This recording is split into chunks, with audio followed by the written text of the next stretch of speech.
প্রিয় সুধী, আমি মেহেদি মাহবুব RMG past present and future অনুষ্ঠানে আপনাদের সবাইকে সাদর আমন্ত্রণ জানাচ্ছি।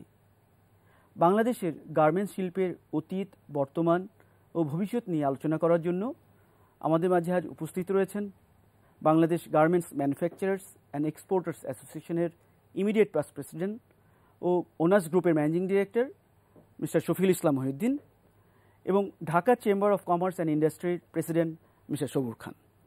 মিস্টার মহিউদ্দিন, মিস্টার সবুর খান, আপনাদেরকে আমাদের অনুষ্ঠানে সাদর আমন্ত্রণ। ধন্যবাদ।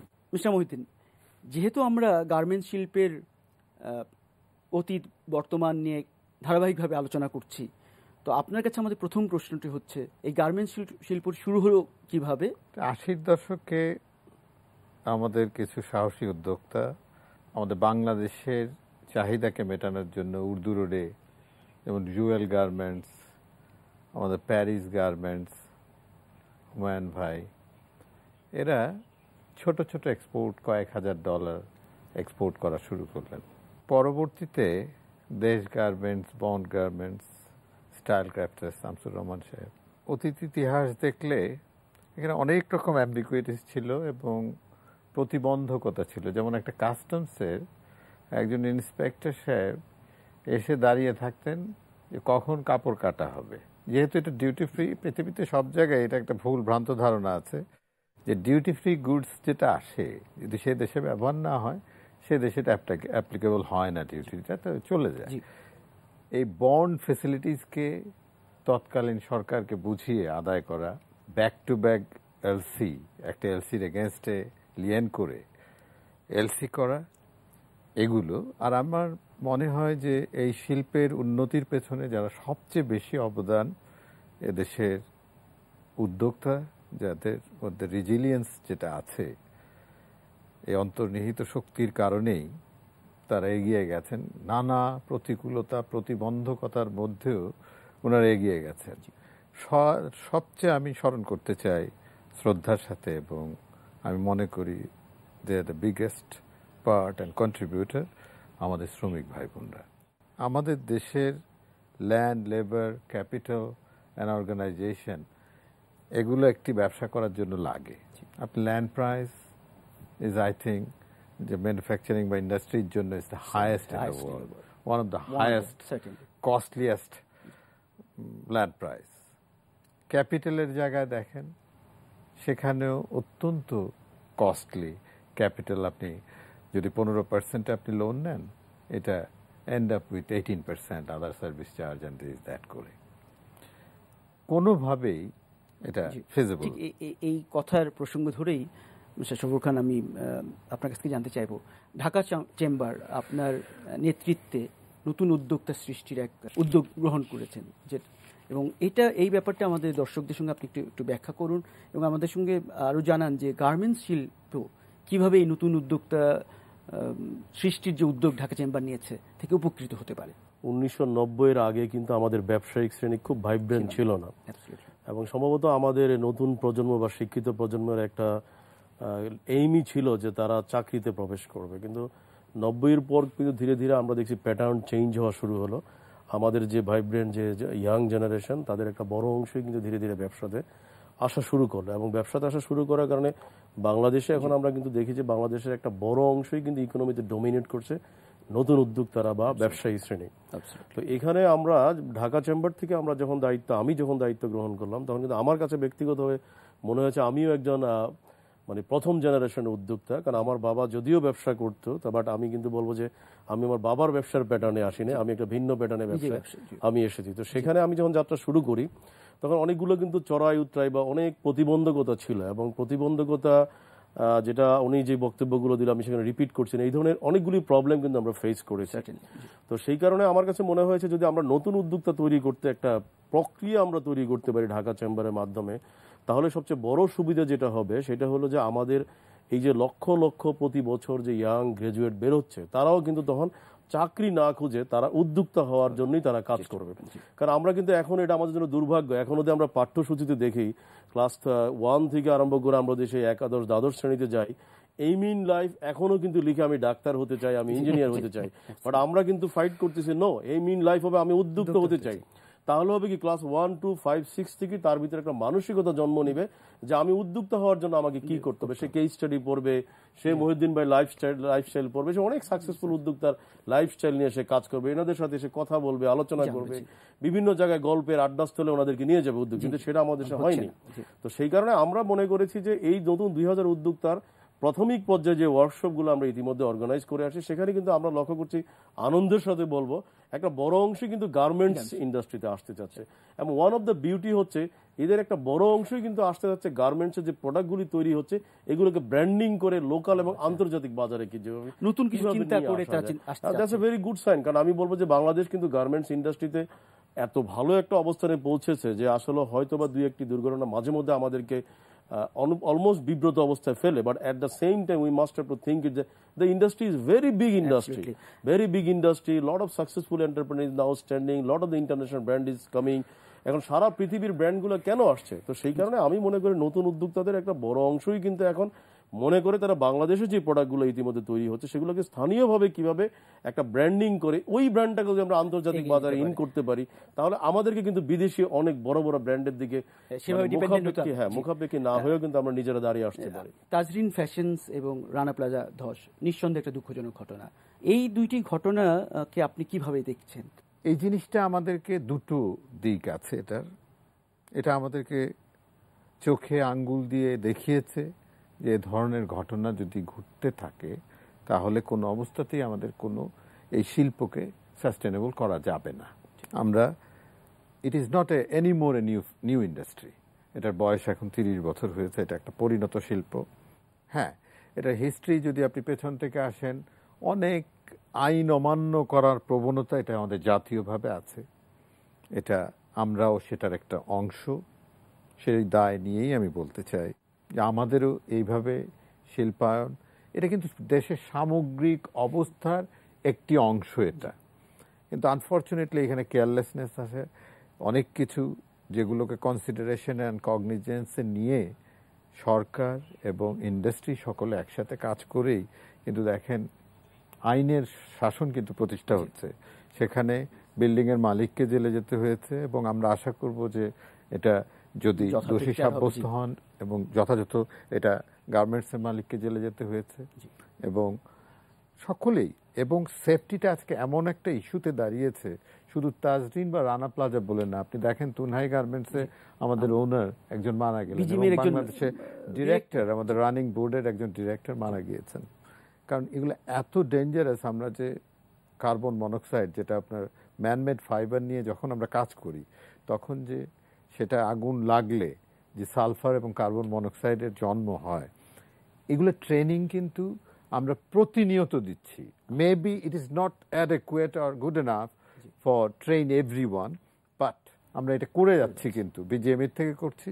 এবং আমাদের ফায়ার ব্রিগেডের এই সীমাবদ্ধতা, যদিও সরকার এবার অনেক ফায়ার ব্রিগেডকে ইকুইপ করার জন্য অনেক ধরনের গাড়ি, ইকুইপমেন্ট, ল্যাডার এগুলো নিয়ে এসছেন, এই কাজগুলো আমরা করছি। করার পরেও কিন্তু আমরা দেখছি প্রবণতা, প্রতি বছর আপনার 112টার মতো ইনসিডেন্ট হয় ফায়ারের শুধু।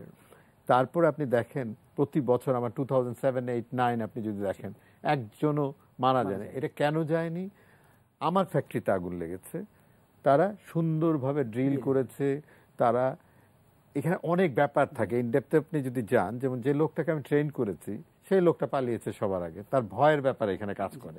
আবার ও যাকে ট্রেন করেছে সে দাঁড়িয়ে গেছে ফায়ার এক্সটিংগুইশারটা নিয়ে, সে হয়তো ওইখানে স্পটে আগুন নিভিয়েছে। এই কাজগুলো আমরা করছি এবং ইন্টারন্যাশনালি আমরা, আমাদের সুনাম নষ্ট হয়েছে এবং ন্যাশনালি আমাদের শ্রমিকদের এইটাকে পুঁজি করে অনেকে আমরা যেমন স্বপ্রণোদিত হয়ে অনেকগুলো ভালো কাজ করছে। 2010-এ যে আমাদের যে ওয়েজ বোর্ড ডিক্লেয়ার হয়েছে, আমাদের এক সময় ওয়েজ বোর্ড প্রথম ডিক্লেয়ার হয়েছে 93-তে, 2006-এ এসে দ্বিতীয় ওয়েজ বোর্ড 12 বছর 12.5 বছর পরে হয়েছে, তারপর একটা হয়েছে 3.5 বছরের মাথায়।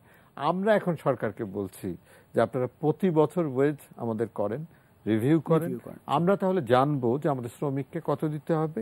যদি আমরা পারি ব্যবসা করব, নাহলে করব না, যদি ফিজিবল হয়। কারণ আদার কম্পোনেন্ট আমি একটু আগেই যেগুলো বলছিলাম সেগুলো আমাদের প্রতিকূলে নয়, আমাদের এগেনস্টে। তা আমাদের এই মানুষগুলো এন্টারপ্রেনার এবং শ্রমিক আমরা এটাকে সাস্টেনেবল করার জন্য এনভায়রনমেন্ট তৈরি করতে হবে, আমাদের সেফ এনভায়রনমেন্ট দিতে হবে। বিল্ডিং বলেন, আগুন বলেন, সমস্ত ক্ষেত্রে আমাদের যে ট্রাইপ্যাট্রিয়েট এগ্রিমেন্টটা হয়েছে আইএলওর সাথে, after this Rana Plaza incident, আইএলওর ডেপুটি নেতৃত্বে 4th of May যে আমরা যে এগ্রিমেন্টটা করেছি ট্রাইপ্যাট্রিয়েট, সেখানে কিন্তু আগুন এবং সেফটির মধ্যে বিল্ডিং কোডটাকেও অন্তর্ভুক্ত করা হয়েছে। আমরা মনে করি এই কাজগুলো আমাদের অত্যন্ত অনেস্টলি, ট্রান্সপারেন্টলি করা উচিত। এই ক্ষেত্রে ইতিমধ্যেই BGMEA is doing a very wonderful job. তারা ইতিমধ্যেই কিছু ফ্যাক্টরিকে কিন্তু বন্ধ করে দিয়েছে, সার্ভিস বন্ধ করে দিয়েছে, এবং without having service from BGMEA they cannot run the business. This is a good step. ধন্যবাদ মিস্টার মহিউদ্দিন। আমাদের এখন একটি বিরতি নিতে হবে। দর্শক, আমরা এখন একটি বিরতিতে যাব। বিরতিতে যাবার পূর্বে আমরা বাংলাদেশের গার্মেন্টস শিল্পের সম্বন্ধে কিছু ভ্রান্ত বা অপধারণা রয়েছে, সেইগুলো সম্বন্ধে ফ্যাক্টস অ্যান্ড ফিগার্সের মাধ্যমে আমরা জেনে নেব। মিথ বাস্টার যাদেরকে বলছি, এই মিথ বাস্টার অংশ দিয়ে আমরা বুঝবো যে অনেক কিছু আমরা আসলে ভুল জানি, যেগুলো আমাদের নতুন করে জানা বা শেখা দরকার। আসুন আমরা মিথ বাস্টার অনুষ্ঠান দেখি। সমাজে প্রচলিত ধারণা হলো দেশের অর্থনীতিতে পোশাক খাতের অবদান এমন কিছু আহামরি নয়, কিন্তু বাস্তব চিত্র হলো বাংলাদেশের সামাজিক অর্থনীতির উন্নয়নে পোশাক খাতের অবদান সঠিকভাবে মূল্যায়িত হয় না। 2011 থেকে 12 সালে দেশের মোট রপ্তানি আয়ের শতকরা 78% আসে পোশাক খাত থেকে, যা দেশের জিডিপির শতকরা 10%। জাতীয় অর্থনীতির শতকরা 10% যোগান দেয় পোশাক শিল্প। দেশের 40 লক্ষ মানুষ সরাসরি গার্মেন্টস শিল্পের সাথে সম্পৃক্ত, যার শতকরা 80% হল নারী। পোশাক শিল্পের বিকাশের মাধ্যমে ব্যাংক, খাবার প্রতিষ্ঠান, ফ্রেইট ফরওয়ার্ড, প্রযুক্তি, পরিবহন খাত, সিএ ফার্ম, আবাসন খাত, ভ্রমণ খাত, চলচ্চিত্র সহ অন্যান্য খাতে প্রায় 5 কোটি মানুষ পোশাক খাতের উপর নির্ভরশীল। 1983 থেকে 84 সালে দেশের মোট শ্রমে নারীদের অংশগ্রহণ ছিল শতকরা 8%। 2010 সালে তা বৃদ্ধি পেয়ে হয় 36%। এটা সম্ভব হয়েছে পোশাক খাতের বিকাশের ফলে। এই শিল্প নারীকে করে তুলেছে আরও দক্ষ, আরও দায়িত্বশীল এবং সমাজে পুরুষের পাশাপাশি অবদান রাখার মতো যোগ্য। 2002 থেকে 2011 সালের মধ্যে মাতৃমৃত্যু হার কমেছে উল্লেখযোগ্য হারে, যেখানে পোশাক শিল্পের ভূমিকা সরাসরি। এই পোশাক শিল্পের কারণে দেশে নারী সাক্ষরতার হার বাড়ে গত 10 বছরে প্রায় 15%। পোশাক শিল্প খাত দেশে সামাজিক প্রেক্ষাপট পরিবর্তনে অভ্যুত্থানকারীর ভূমিকা রাখছে। মিলেনিয়াম ডেভেলপমেন্ট গোল অর্জনে এ খাতের সরাসরি ভূমিকা রয়েছে।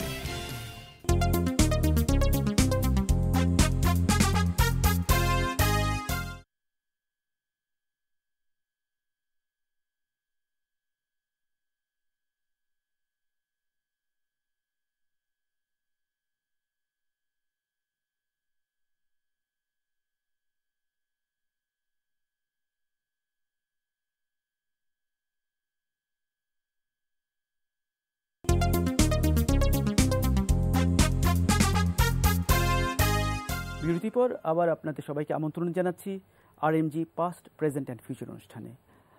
মিস্টার সবুর খান, যে গার্মেন্টস শিল্পের ভূমিকা আমাদের অর্থনীতিতে আপনি কিভাবে দেখছেন?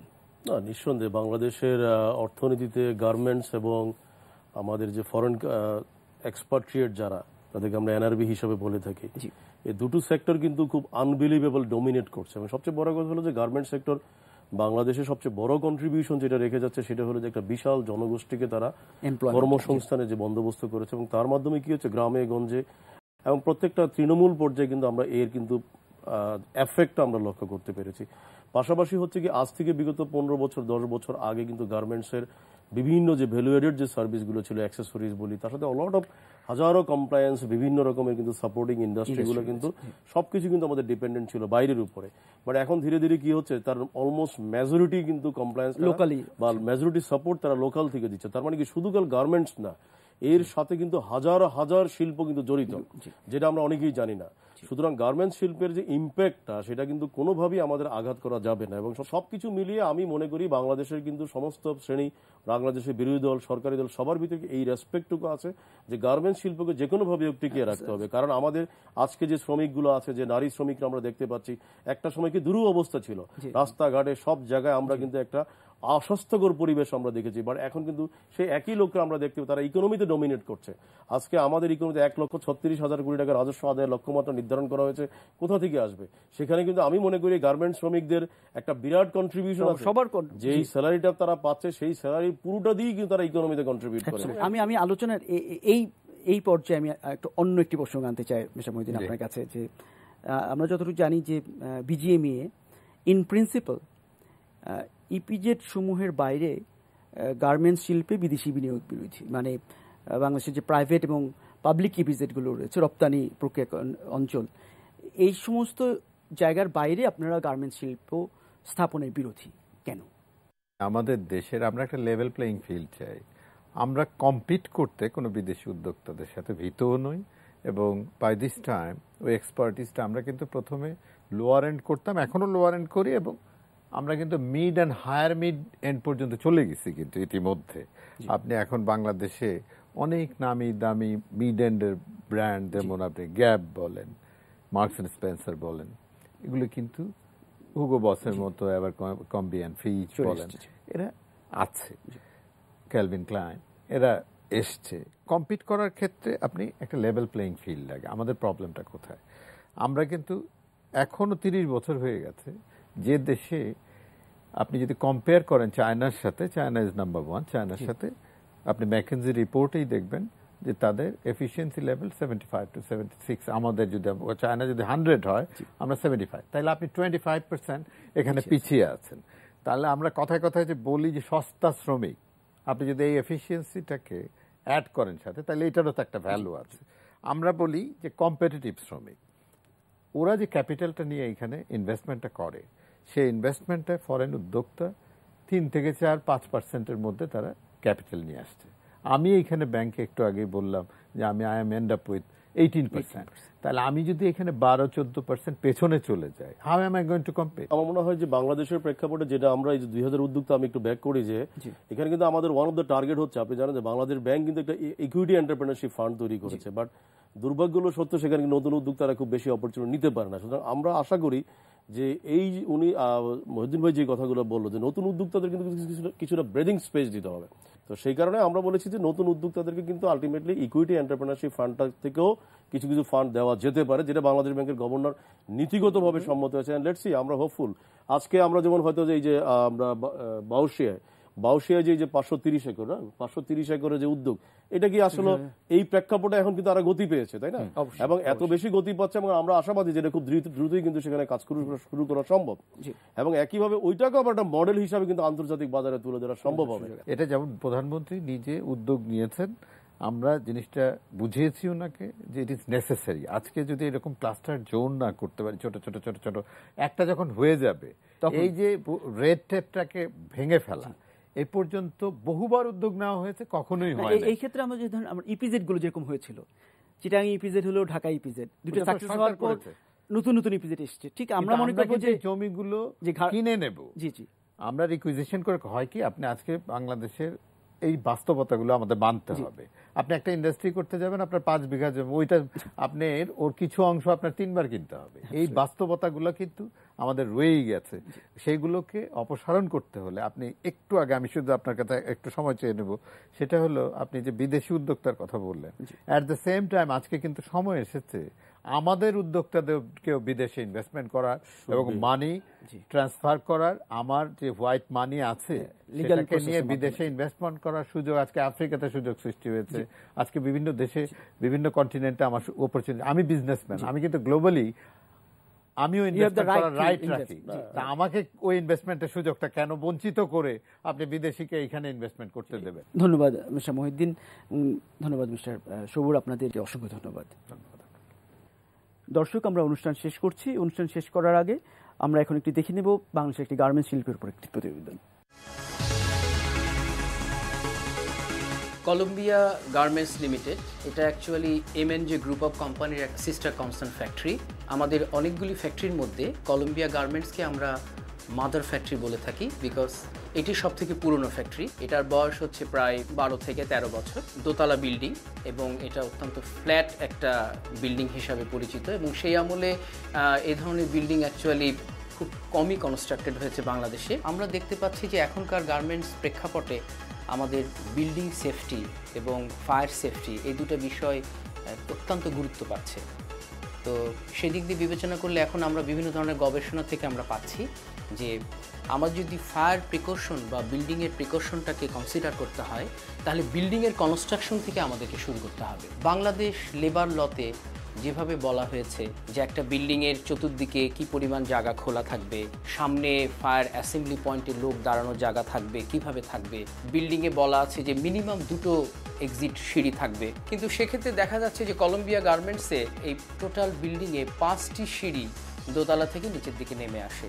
তা আমরা যদি টোটাল ওয়ার্কারকে এই 5টা সিঁড়িতে ডিস্ট্রিবিউশন করি তাহলে আমরা দেখতে পাচ্ছি যে 1 থেকে 2 মিনিটের মধ্যেই কিন্তু আমাদের এই ফায়ার ইভাকুয়েশনটা হচ্ছে। সমস্ত ফায়ার ইকুইপমেন্ট যেগুলো আমাদের লেবার লতে লেখা আছে সেগুলো আমরা কিনেছি এবং ফায়ার ব্রিগেডকে দিয়ে ইন্সপেকশন করিয়েছি।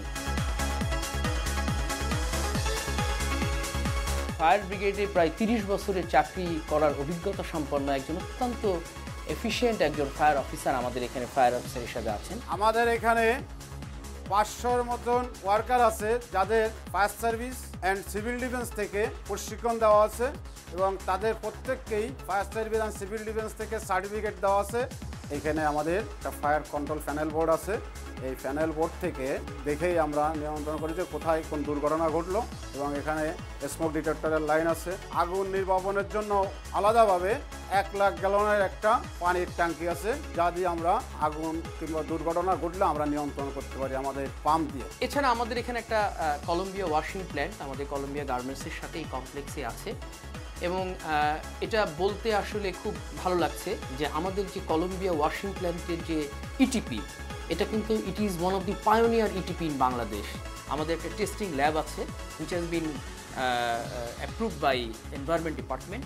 সো কোনো বায়ার বা কোনো ভিজিটার বা কেউ এই কনসার্ন যদি কেউ আসেন তাহলে উনি কিন্তু সঙ্গে সঙ্গে যে পানিটা আমাদের ওখান থেকে বের হয়ে যাচ্ছে সেই পানিটাকে কিন্তু নিয়ে টেস্ট করতে পারে। আমাদের ওয়ার্কারদের সাথে কোনো ধরনের খারাপ বিহেভিয়ার এবং কোনো ধরনের খারাপ আচরণ এখানে চলে না, হয় না, এবং আমাদের ওয়ার্কাররা এই কারণে আমাদের উপর স্যাটিসফাইড। প্রতি মাসে 7 তারিখে আমাদের বেতনের সাথে ওভারটাইম একসাথে প্রদান করা হয়। প্রতি বছরে 2টি ঈদের বোনাস পাই। বায়ারদের বিভিন্ন কমপ্লায়েন্স মেনে চলতে আমাদের নিজস্ব কিছু ফ্যাসিলিটি, কিছু সুযোগ সুবিধা আমাদের বাড়াতে হয়েছে। এটা লতে নেই, তবু আমরা কিন্তু আমাদের সকল ওয়ার্কারকে একদম সম্পূর্ণ ফ্রি খাবার দিয়ে থাকি। এখানে গর্ভবতী মহিলারা 4 মাসের মাতৃকালীন ছুটি পেয়ে থাকে এবং তাদেরকে ভাতা প্রদান করা হয়। ওয়ার্কারের কাজ করতে করতে কোনো যদি আঘাতজনিত সমস্যা থাকে বা কোনো ট্রিটমেন্টজনিত প্রবলেম থাকে সেক্ষেত্রে আমরা 100% ট্রিটমেন্ট কোম্পানি থেকে দিয়ে থাকি।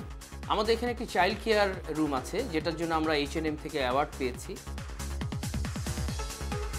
আমাদের শ্রমিকরা যদি আমাদের কাছে কোনো অভিযোগ নিয়ে আসেন তাহলে সেই অভিযোগগুলোকে আমরা ম্যানেজমেন্ট, মালিক এবং শ্রমিক একসাথে WPCর মিটিংয়ের মাধ্যমে বসে অত্যন্ত সুন্দরভাবে আমরা সমাধান করি। আমরা তো র্যাপ সার্টিফাইড কোম্পানি, আমরা 3বার গোল্ড সার্টিফিকেট পেয়েছি। So we are now proceeding towards achieving platinum certificate. আমাদের সবার কিন্তু একটা মটো হচ্ছে যে আমরা এই ফ্যাক্টরির মধ্যে, এই MNG গ্রুপের মধ্যে একটা কোয়ালিটি ওয়ার্কিং এনভায়রনমেন্ট আনবো। এই কোয়ালিটি ওয়ার্কিং এনভায়রনমেন্টে যদি আমরা এনশিওর করতে পারি তাহলে আমার কোয়ালিটি ওয়ার্কার আসবে এবং সেই কোয়ালিটি ওয়ার্কারই কোয়ালিটি প্রোডাক্ট দিবে।